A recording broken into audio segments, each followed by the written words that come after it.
Assalamualaikum warahmatullahi wabarakatuh. Innal hamdalillah nahmaduhu wa nasta'inuhu wa nastaghfiruh wa na'udzu billahi min shururi anfusina wa min sayyiati a'malina. May yahdihillahu fala mudilla lahu wa may yudlil fala hadiya lahu.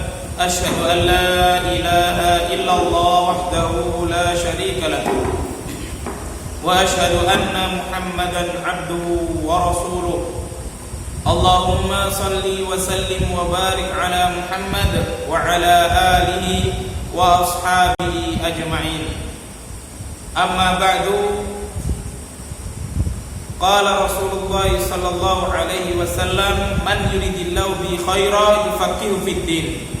Rasulullah sallallahu alaihi wasallam bersabda, barang siapa yang dikehendaki Allah Subhanahu wa taala kebaikan, maka Allah akan pahamkan dia dalam urusan agama.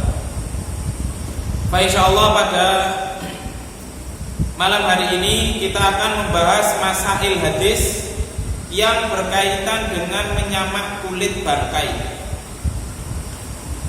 Masail hadis yang berkaitan dengan menyamak kulit bangkai.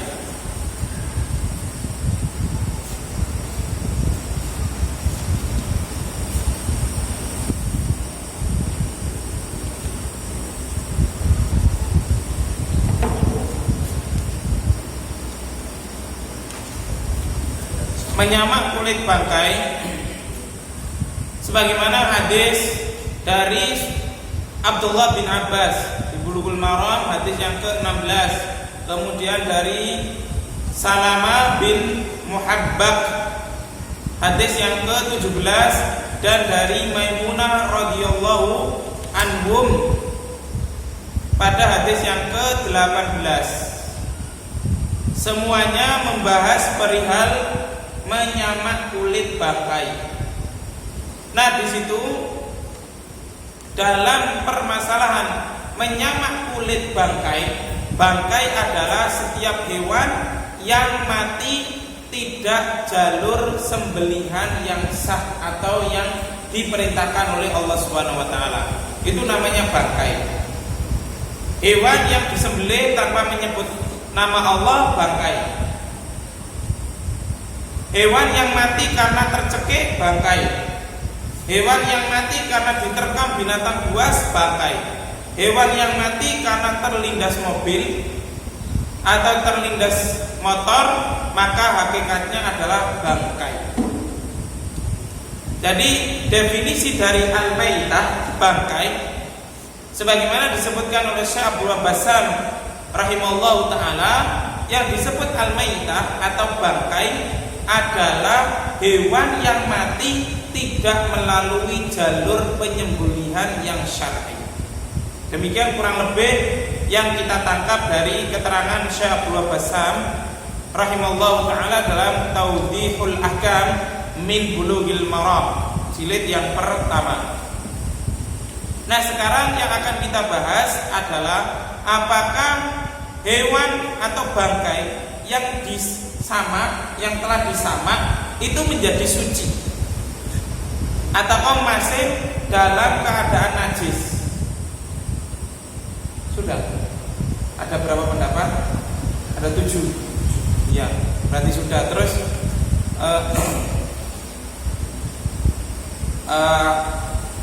membersihkan kulit tanpa mengguyur dengan air sudah belum? Hanya membahas itu tok berarti.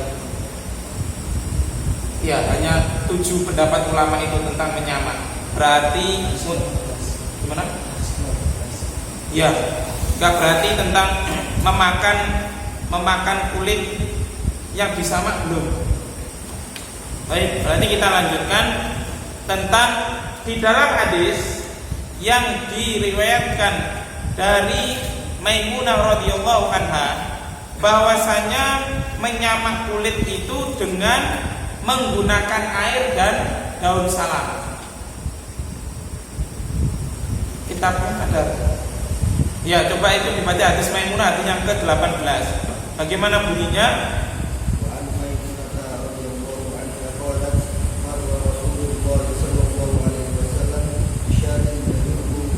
bi Pak Bisyarain tadi namanya.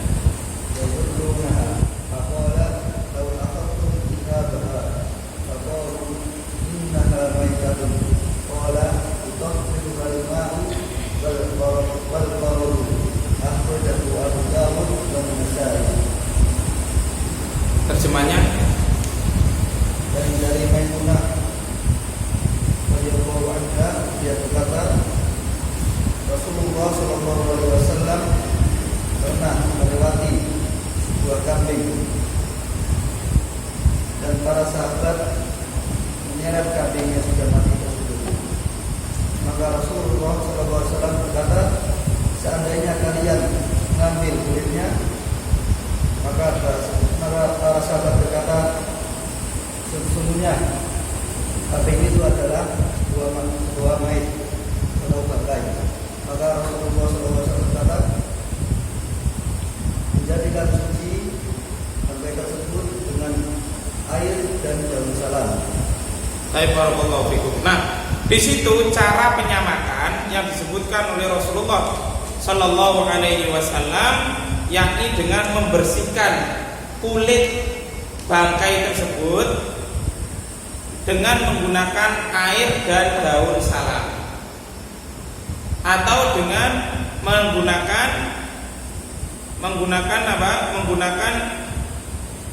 media-media lain yang bisa dipakai untuk menyamak. Nah, bagaimana kalau hanya memakai media saja, atau misalkan hanya memakai daun salam tanpa membersihkan kulit bangkai tadi dengan air?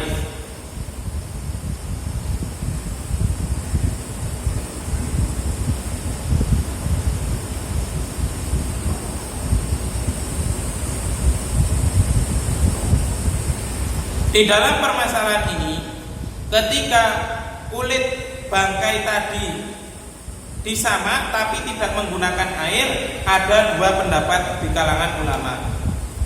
Ada yang mengatakan bahwasanya tidak bisa menjadi suci kalau tidak diguyur atau tidak dibersihkan dengan air, hanya menggunakan daun salam saja atau menggunakan media-media yang lain, media-media yang bersih dan suci yang bisa dipakai untuk menyamak.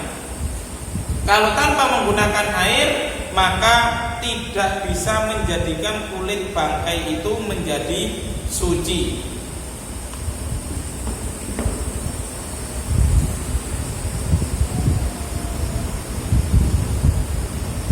Pendapat yang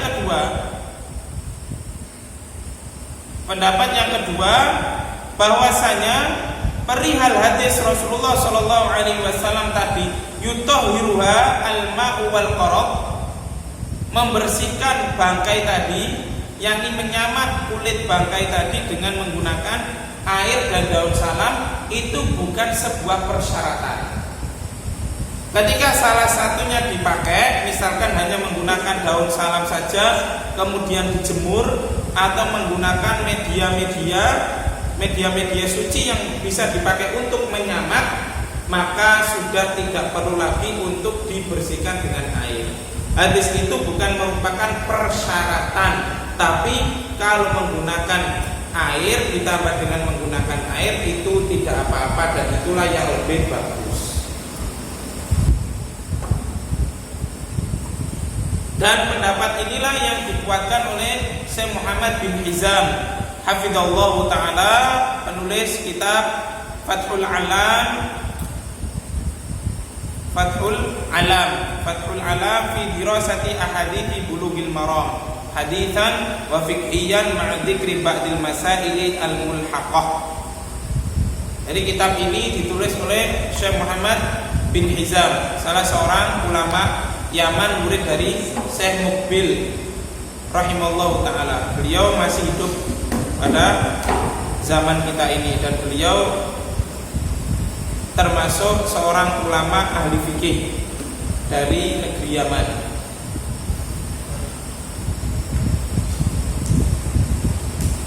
Yang kedua,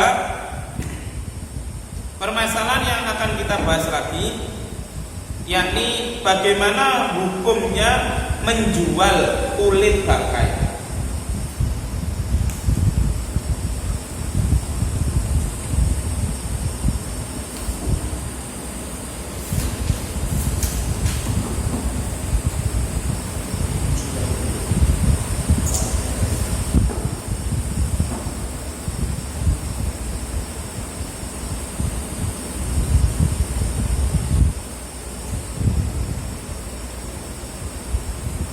Hukum menjual kulit bangkai ada dua keadaan. Ketika kulit bangkai tersebut belum disamak, maka haram menjualnya. Kenapa? Karena statusnya masih bangkai. Statusnya masih bangkai sehingga haram untuk diperjualbelikan. Sebagaimana sabda Rasulullah SAW dari sahabat Jabir bin Abdullah radhiyallahu anhu, Rasulullah sallallahu alaihi wasallam bersabda, "Innallaha harrama bai'al maitati wal khinzira wal asnam."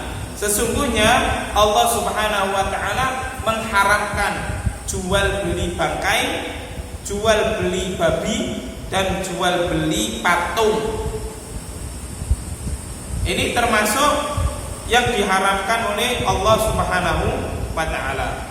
Dan Al-Imam Syaukani rahimallahu taala dalam kitab Nailul Autar, beliau menyebutkan adanya ijma'.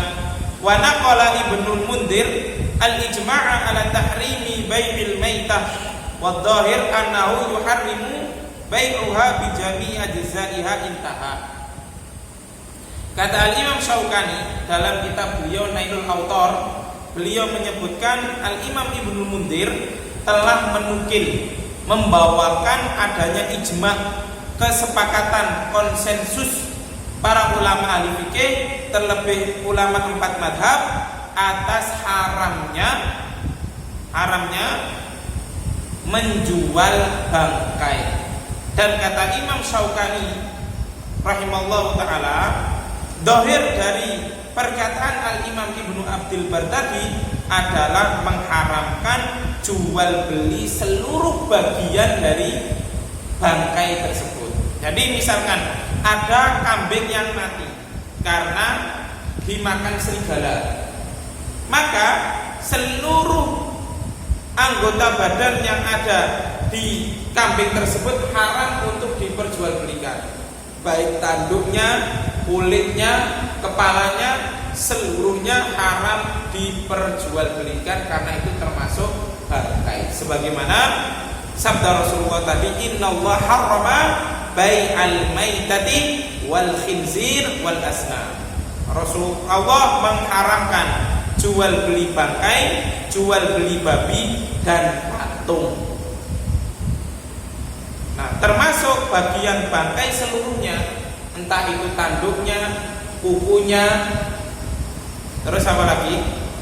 Kukunya, apapun yang ada di bagian apa? Di bagian bangkai tersebut haram untuk diperjualbelikan. Termasuk apanya kemarin, Pak? Kijang yang mati dengan sendirinya, kulit kijang yang mati dengan sendirinya, kijang jantan. Nah, ini syarat-syarat yang aneh dari jin. Ini kemarin kita meruqyah seorang, kemudian dia pernah melakukan praktek sihir madfun. Sihir madfun itu sihir yang dipendam. Untuk memelek seseorang, dia harus membeli kulit kijang.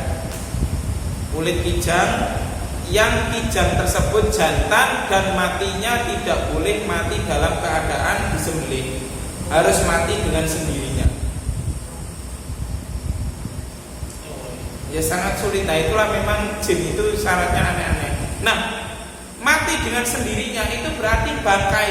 Padahal Allah Subhanahu wa taala mengharamkan jual beli bangkai, tapi jin justru malah menyuruh orang untuk melakukan transaksi jual beli bangkai. Nah, itulah licinnya. Dan orang tidak akan tahu kalau tidak belajar.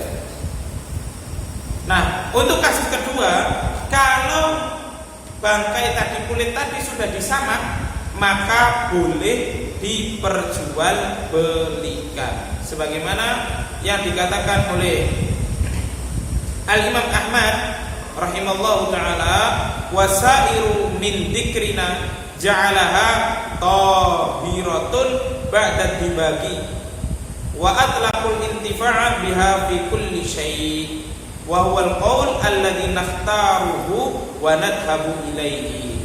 Kata Imam Ahmad bin Hanbal, seluruh jasad hewan, seluruh kulit hewan yang sudah disamak maka statusnya adalah suci dan boleh dimanfaatkan sehingga boleh diperjualbelikan. Inilah mazhab yang kita anut, kata Imam Ahmad bin Hanbal, dan ini merupakan pendapat yang kami pilih. Kata Al-Imam Ibnu Abdul Bar rahimallahu taala, beliau mengatakan, menjelaskan tentang perkataan Imam Ahmad,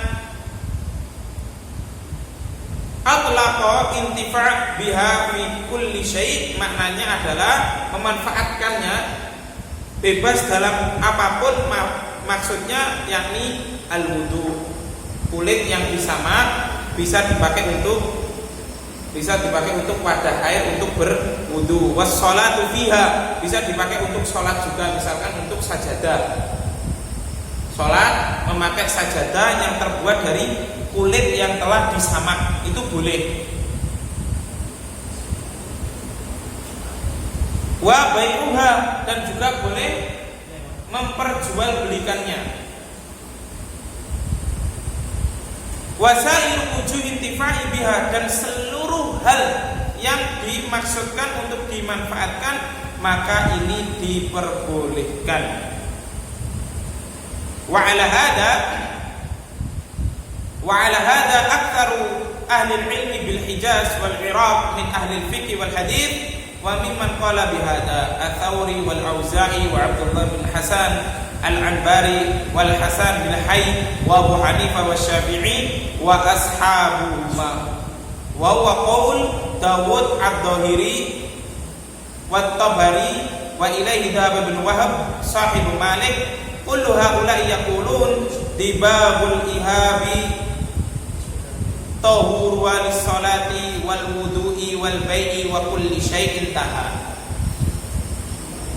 Kata Al-Imam Ibnu Abdul Bar, seluruh kebanyakan ulama Hijaz dan ulama Irak yang ahli di bidang fikih dan hadis, mereka semuanya berpendapat bolehnya memanfaatkan kulit yang sudah disamak, bahkan sampai diperjualbelikan pun boleh, karena statusnya sudah suci. Segala sesuatu yang suci boleh diperjualbelikan. Segala sesuatu yang suci boleh diperjualbelikan. Ini maknanya. Nah, siapa yang berpendapat demikian? Yang berpendapat demikian adalah Ats-Tsauri. Ats-Tsauri di sini adalah yang dimaksud Sufyan Ats-Tsauri. Ada Sufyan ibnu Uyainah dan ada Sufyan Ats-Tsauri. Sufyan Ats-Tsauri wal Al-Auza'i, dan Imam Al-Auza'i, wa Abdullah bin Hasan Al-Anbari, dan Abdullah bin Hasan Al-Anbari, wal Hasan bin Hayy, dan Imam Hasan bin Hayy, wa Abu Hanifah, dan Imam Abu Hanifah, wa Syafi'i, dan Imam Syafi'i, wa ashabuhuma, dan para pengikut mazhab keduanya yakni Abu Hanifah dan Syafi'i. Dan ini juga merupakan pendapat Dhahiriyah, Dawud ad-Dhahiri dan Imam At-Tabari. Mereka semuanya mengatakan dibabul ihabi tahuruhu lis-shalah, menyamak kulit menjadikannya suci, bisa dipakai untuk sholat, wal wudu, dan juga bisa dipakai untuk bejana air berwudu, wal bai', dan bisa diperjualbelikan, wa kullu syai'in, dan bisa dimanfaatkan untuk segala sesuatu.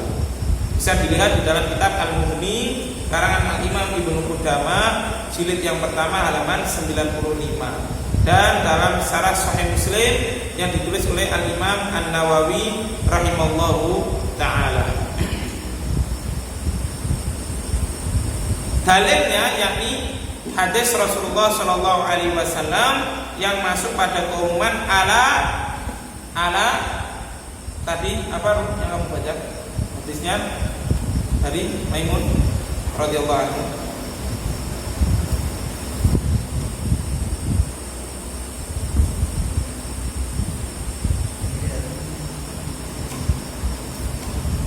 Hadisnya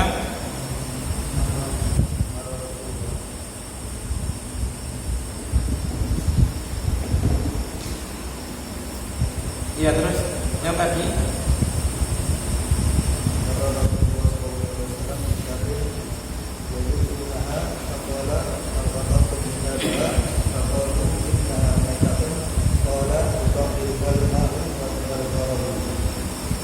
ya, jadi itu Rasulullah SAW mengatakan lau akhadtum, jadi tidakkah kamu mengambilnya. Dalam riwayat lain ala akhadu ihabaha wantafa'u bih. Dalam hadis lain Rasulullah SAW menyebutkan tidakkah kalian mengambilnya dan memanfaatkannya. Nah, lafaz Rasulullah ini maknanya umum, manfaat apapun dipakai untuk sholat sajadah silakan, dipakai untuk untuk jaket, misalkan jaket kulit silahkan, dipakai untuk bejana wadah air silahkan, untuk bejana wadah makanan juga silahkan, yang penting sudah disamak. Rasulullah katakan fantafa'u bih, manfaatkanlah dia, terserah mau kalian manfaatkan untuk apa, tidak jadi masalah selama sudah disamak, termasuk juga diperjualbelikan. Permasalahan yang berikutnya, kalau dia itu sudah suci, apakah boleh dimakan? Nah, bagaimana hukumnya memakan kulit yang telah disamak? Nah, kulit yang disamak kan suci. Nah, kalau suci apakah boleh dimakan? Ini bagaimana hukumnya memakan kulit bangkai yang sudah disamak, dia suci? Kata Al-Imam Ibnu Qudamah rahimallahu taala di dalam Al-Mughni, beliau menyebutkan wala yahillu aqluhu ba'da dibagi fi qauli aktsari ahli ilmi wa hukiya an Ibni Hamid annahu yahillu wa huwa wajhun li ashabi Syafi'i li qawlihi tibahul adim dakatuhu wa li annahu ma'na yufidu tahara fil jild fa abaha al-aqlu kadzabahi.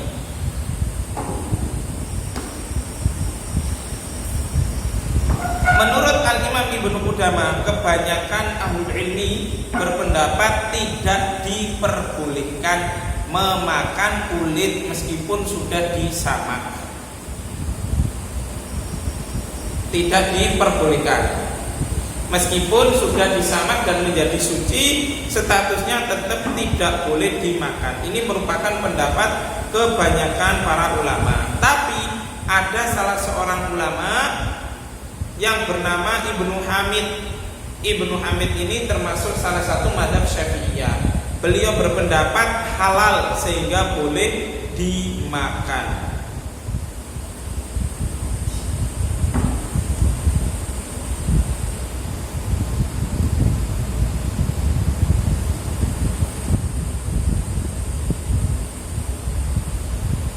Nah, pendapat yang kuat adalah pendapatnya jumhur ulama.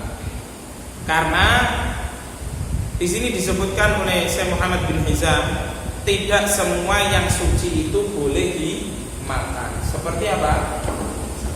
Seperti sabun, itu kan suci, tapi belum tentu boleh dimakan. Seperti apalagi kucing, kucing itu kan suci, tapi tidak boleh untuk dimakan. Apalagi kotoran hewan yang halal dimakan, kotoran kambing itu kan suci, tapi tidak boleh dimakan. Apalagi cacing kan suci, tapi tidak halal dimakan karena tidak memiliki darah yang mengalir sehingga tidak bisa disembelih, dan dia termasuk hewan darat, termasuk bekicot. karena hewan darat dan dia tidak bisa disembelih, maka statusnya haram dimakan kecuali kul. Kalau kul dia kan hewan air, keong air. Nah, ini boleh dimakan meskipun tanpa jalur disembelih karena dia adalah termasuk hewan air, bukan hewan darat. Kalau bekicot dia termasuk hewan darat sehingga disyaratkan harus disembelih terlebih dahulu dan dia tidak memiliki darah yang mengalir sehingga tidak diperbolehkan, haram makan bekicot. Ini menurut 3 pendapat di kalangan Imam Madzhab, Imam Syafi'i, Abu Hanifah, Imam Ahmad. Yang membolehkan hanya Imam Malik dan termasuk Al-Imam Ibnu Hazm Ad-Dhairi dan juga Dawud Ad-Dhairi tidak memperbolehkan. Alasannya karena hewan darat itu halal disembelih, halal dimakan ketika bisa disembelih. Syaratnya disembelih harus memiliki darah yang mengalir. Adapun bekicot tidak memiliki darah yang mengalir sehingga tidak boleh dimakan, haram hukumnya. Nah, masuk dalam kategori ini berarti termasuk biawak, dia halal dimakan karena bisa disembelih dan memiliki darah yang mengalir. Tapi dalam kasus biawak ini ada khilaf di kalangan ulama. Dan telah disebutkan oleh Al-Imam Ad-Damiri, bukan Imam Darimi tapi Ad-Damiri dalam kitab Hayatul Hayawan Al-Kubro. Dalam kitab tersebut dijelaskan perbedaan ulama tentang hukum memakan warol. Warol itu biawak, bukan dog. Warol. Jadi yang roje adalah pendapat yang tidak memperbolehkan memakan kulit bangkai meskipun telah disamak.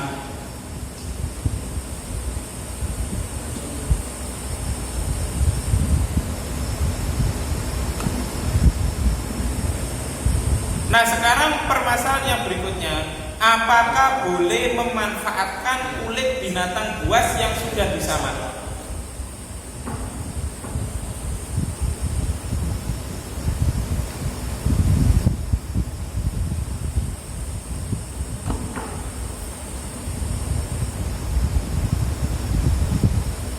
Apakah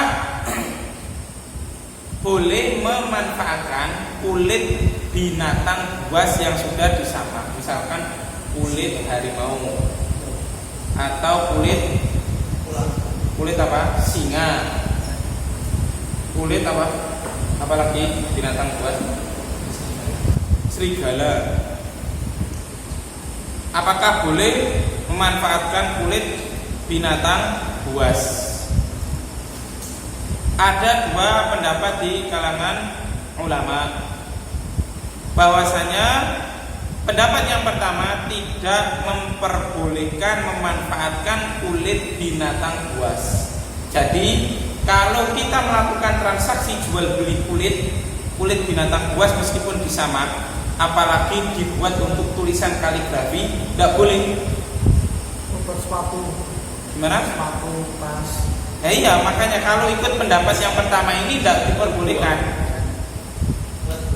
Tapi kalau kulit buaya boleh, karena buaya adalah binatang air, dia halal dimakan. Buaya itu halal dimakan karena dia binatang air. Cuma kata Syekh bin Baz rahimahullah taala, biar terbebas dari khilaf di kalangan ulama, lebih baik disembelih terlebih dahulu ketika mau memakan buaya. Tapi menurut pendapat yang rajih, buaya itu halal dimakan karena dia termasuk binatang air. Kalau ular yang di air, Hah? ular yang bisa di air, Dia berbisa apa tidak? Kalau berbisa kan tidak boleh. Dan dia kan berbisa, jadi tidak boleh, kan ada racun. ular sawah.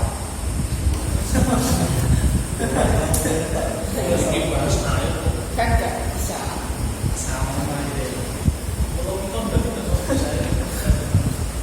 Ular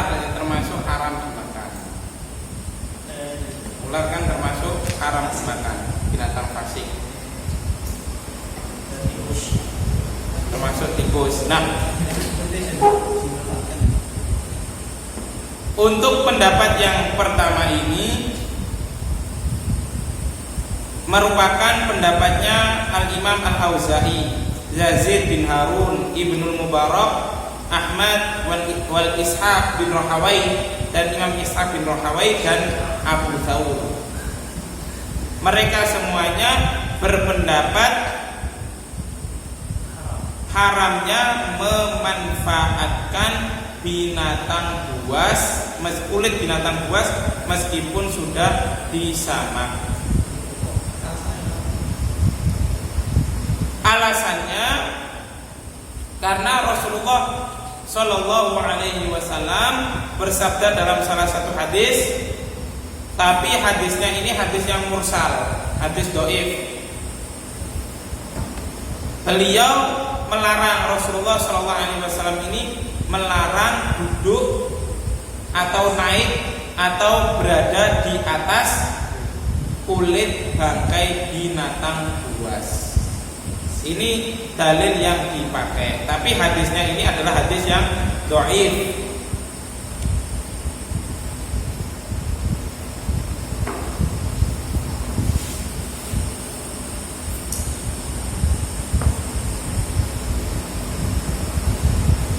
Nah, jadi hadis itu yang dipakai larangan wa yustafadu minal ahadits al-mutaqaddamah anna juludas sibai wa in dubighat fala yajuzu iftirashuha.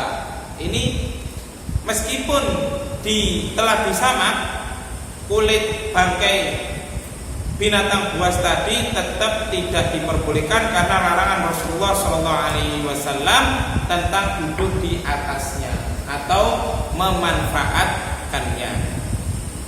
Kalau dibikin gelaran iftiras, dibikin apa? Gelaran, bahasa Indonesianya apa? Karpet atau lesehan, itu saja tidak diperbolehkan. Yang sudah jelas-jelas tidak masuk ke dalam mulut kita, apalagi untuk yang lainnya, untuk wadah bejana air atau bejana makanan.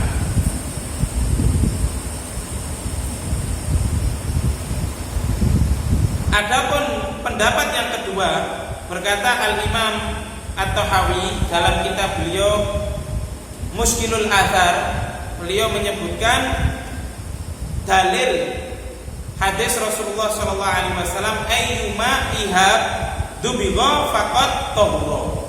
Kulit mana saja, di situ kalimatnya ayyuma ihab, kulit mana saja, entah kulit binatang buas ataupun kulit binatang jinak, selama dia telah disamak maka statusnya suci.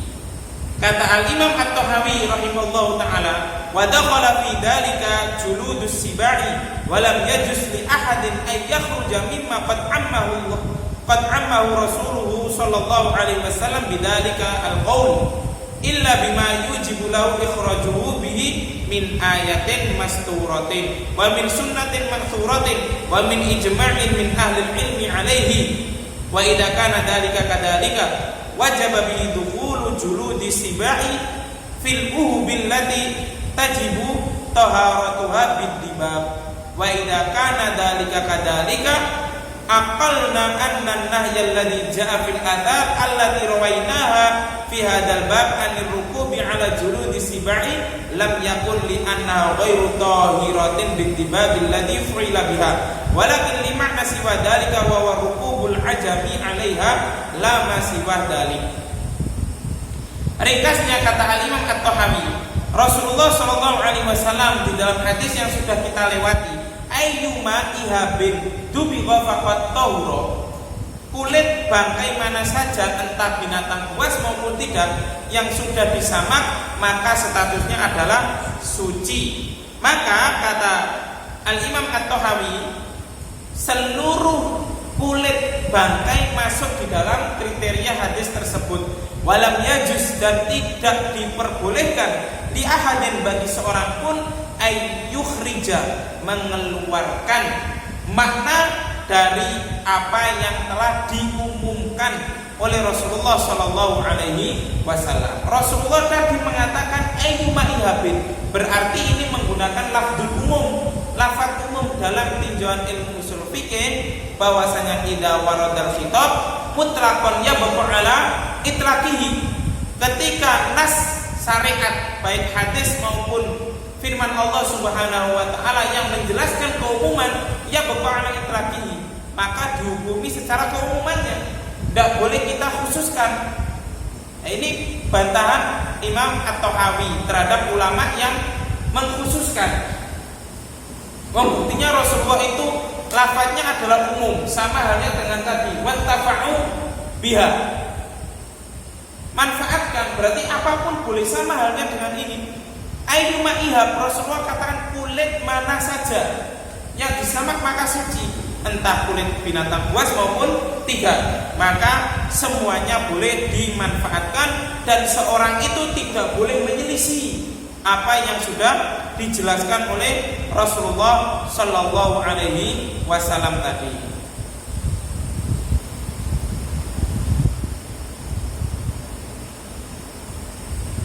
Paham sampai sini? Jadi ini merupakan pendapatnya Al-Imam At-Tahawi. Dan ini insyaallah pendapat yang kita pilih. Wallahu ta'ala alam bisawab. Mungkin sampai sini dulu yang dapat kita sampaikan, kurang lebihnya kita mohon maaf. Insyaallah kita akan pada pertemuan yang akan datang insyaallah akan kita bahas tentang bagaimana status rambut dan bulu bangkai, kemudian bagaimana dengan tanduknya, bagaimana dengan tulang belulangnya dan telurnya, bagaimana nanti insya Allah akan kita bahas, termasuk juga bagaimana susu yang masih keluar, artinya bangkai dia meninggal tapi masih mengeluarkan susunya yang bisa diminum. Nah ini bagaimana statusnya, insya Allah akan kita bahas pada pertemuan besok, karena besok kan waktunya Bulughul Maram. Jadi Bulughul Maram insya Allah hari Selasa dan Rabu. Baik, wallahu ta'ala a'lam bishawab, wal ilmu indallah, in uridu illa al-islaha mastata'tu wa ma taufiqi illa billah, alaihi tawakkaltu wa ilaihi unib. Subhanakallahumma bihamdika asyhadu an la ilaha illa anta astaghfiruka wa atubu ilaik. Wa sallallahu ala nabiyyina Muhammadin wa akhiru da'wana alhamdulillahi rabbil alamin. Wassalamu alaikum warahmatullahi wabarakatuh.